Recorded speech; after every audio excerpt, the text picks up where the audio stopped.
I thank you all for those who have subscribed to my channel. If you haven't already, please do so. If you want more content, including written reviews and discussion posts, follow me at Tumblr.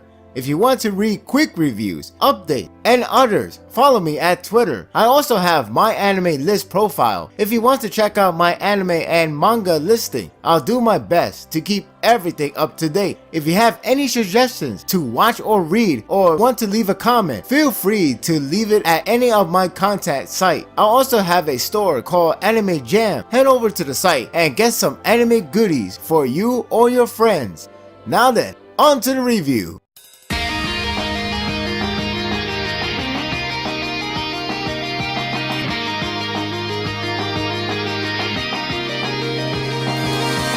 Whether this chapter hints at the next objective focus or not, this wouldn't help the fans to remain calm. It could be ignored or take the hidden request to accept. The chapter continues to dive in further with these characters and their agenda. Only now is getting close to take off and see where their world collide. There are many hints that this could go really down south when one event happens, such as raiding on 24 Ward. Now we have another problem that can still lead Go to deep south. That is, if they are willing to take upon that risk. The way on how the chapter handles the latest news suggests that perhaps Go, or to be more exact, Kaneki, wouldn't take any consideration to go and rescue a friend, yet it ironically can lead to even worse possible lead. It starts in a dreary atmosphere, and rightfully so, because we didn't get to see Takeomi punch Musuki. How the hell we missed that off panel? I demand for a volume extra on that. That will be a must buy. Joking aside, kinda, it is dreary that his father has to hear the news on his arrest, shattering the happiness he has from his son's wedding. You know it's really bad when Uri even hasn't thought of a smirky comment on his longtime rival. When he pays a visit to talk to Takeomi, not once he was immature about his arrest or fallout. It is more sympathetic and bewildered that he sees him in a sad position. To me, that is telling that Uri has matured a lot to understand the atmosphere, and I'm glad he wasn't a jerk about it. Takeomi is now in line with understanding the corruption of CCG, which sounds like if he is to be released, he would quit.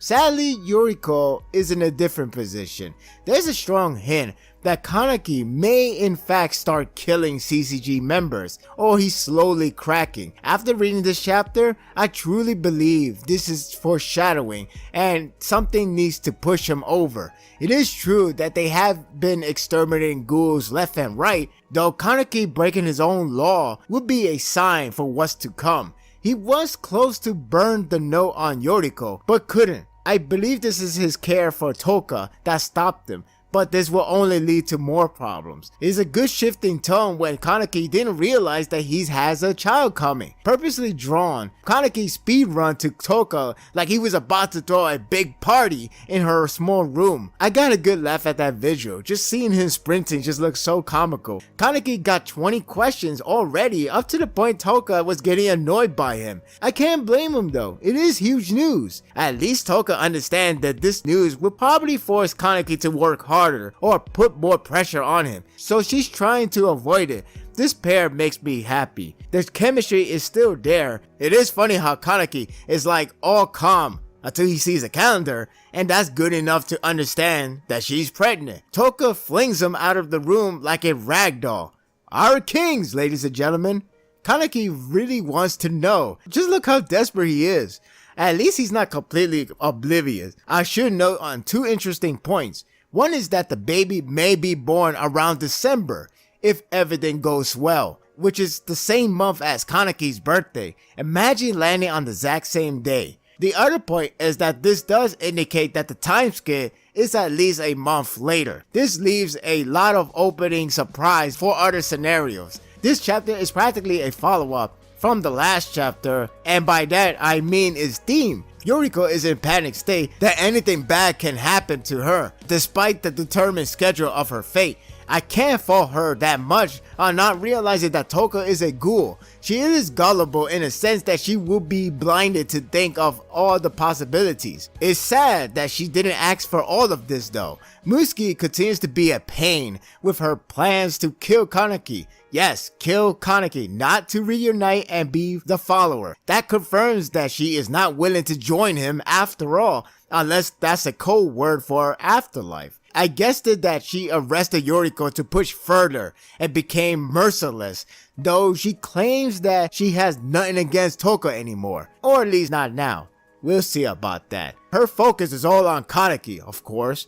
I don't know what she expects from him, because she can't win solo. She probably has something ready. I do find it strange that we hear about this now, as if to say this plan will fail. It probably will, but I can't help but think it will work, just not on Kaneki. The chapter isn't entirely dark and grim. It is heading towards that direction very soon, so this mixed atmosphere is amusing to comprehend. It begins with a dreamy mood with Kurioa family. It segues to more lighthearted mood with funny visual of Kaneki and a lack of sleep look. We should cherish this feeling because it could be a while that we will see this type again. It ends on a discomforting feeling that we probably be hoping is a nightmare and trying to wake up. Tokyo has a hard time to decide on whether she should tell Kaneki about the baby. The problem rises even higher when she recovers a note under Kaneki's pillow.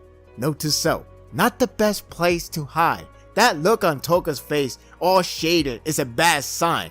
So, what happens when you know a ghoul? Get a slap on the wrist? Nope. Confinement? Nope. You get a death sentence. Oh shit. Musuki has said that Furuta is there to make the law even more corrupted by raising the punishment even higher. It's like stepping into another state. You wouldn't know that this one law-breaking attempt will get you this type of punishment. That all said, this couldn't come at a better time than now. Tokyo has shown a sign of breakdown back in chapter 124. Now the news is not only legit, but Yoriko is guaranteed to die. The real question is, what should Tokyo do now? I would like her to take action, but she's in no state to do so. She has to stay for the baby, but this will haunt her and probably lead to something worse. I'm curious if Kaneki will take action. The problem is, going over to CCG now is like entering a Dark Soul prepared to die highest difficulty boss as a level 5 character that is being played by a toddler. In other words, it's suicidal. The cruel irony is if Tokyo ends up going solo, Musuki may end up meeting her rather than Kaneki. The fact that she said her plans almost signals that it could be Tokyo instead that will meet this fate. I know she doesn't know about the letter, but she can still end up landing to the trap. Anything is possible at this point, and it's getting much darker. The chapter continues to build up characters, and it is possible that we may have our next objective. That is, if saving Yoriko is an option. Tokyo is getting a lot of focus while carrying a future-born child, and in this world, it couldn't be any more unpleasant. Maybe this is a dream. If so, wake me up then. I'm giving this chapter an 8. What are your thoughts of this chapter? Like the next chapter preview say, what will Tokyo do now? I don't know what she should do. Personally, I think she should just stay back, but that news will probably make her attempt to trying to save her, or if not, trying to be part of the mission, which is still bad because again, she's in no state to do this, and if she's going to continue to feed the child with human food that weakens her, then this is only asking for a massive handicap. We just need her to stay put and have the baby be born. Again, the path can lead to her losing the child, losing her life, or perhaps get lucky and everything will be fine. But in this world, that just seems like a cruel joke. And that will do it for the review. I hope you enjoyed this one. If you like this and want more of this, subscribe to my channel and my world will be yours to stay. Until next time, take care.